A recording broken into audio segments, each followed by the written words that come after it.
শরীফ ওসমান হাদি ভাইয়ের উপরে যে হামলা হয়েছে, আপনারা জানেন এই হামলার পর থেকে বাংলাদেশের প্রত্যন্ত অঞ্চলগুলোর মানুষেরা শরীফ ওসমান হাদি ভাইয়ের জন্য আল্লাহ রাব্বুল আলামিনের কাছে কায়মনোবাক্যে প্রার্থনা করছে।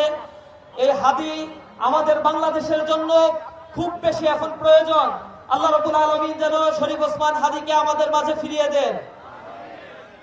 আজকে আমরা দৃপ্তভাবে বলতে চাই, শরীফ ওসমান হাদি হচ্ছে একটা আগ্নেয়গিরির নাম, যার লাভা আজ বাংলাদেশের প্রত্যন্ত অঞ্চল পর্যন্ত ছড়িয়ে পড়েছে।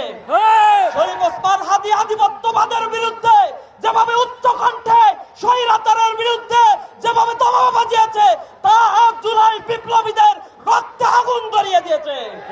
সুতরাং আমরা বলতে চাই, ওসমান হাদিকে যারা হত্যার চক্রান্ত করেছে, যাকে তারা আক্রমণ করেছে, অনতি বিলম্বে এই ফ্যাসিবাদের দোষরদের গ্রেফতার করতে হবে।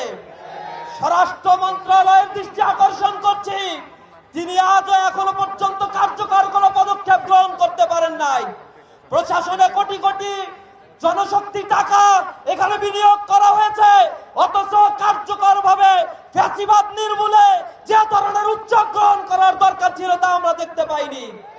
জুলাই পরবর্তী যে সকল নেতা কর্মী এবং সন্ত্রাসী আওয়ামী ফ্যাসিবাদকে গ্রেফতার করা হয়েছিল, তার অধিকাংশকেই আজ মুক্ত করে অস্ত্রের চোরাচালানির মাধ্যমে তারা আজ সন্ত্রাসীর স্বর্গরাজ্যে পরিণত করেছে।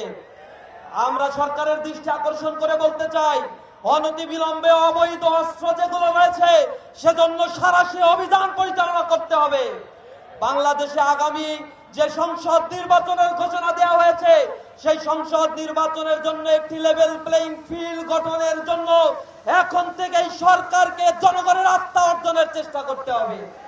অন্যথায় জুলাই বিপ্লবীরা আবার রাস্তায় নামবে, তাদের সংঘবদ্ধ সমৃদ্ধ এই বাংলাদেশকে গড়ে তোলার জন্য এই তরুণ প্রজন্ম প্রয়োজনে আবার প্রতিরোধ গড়ে তুলবে।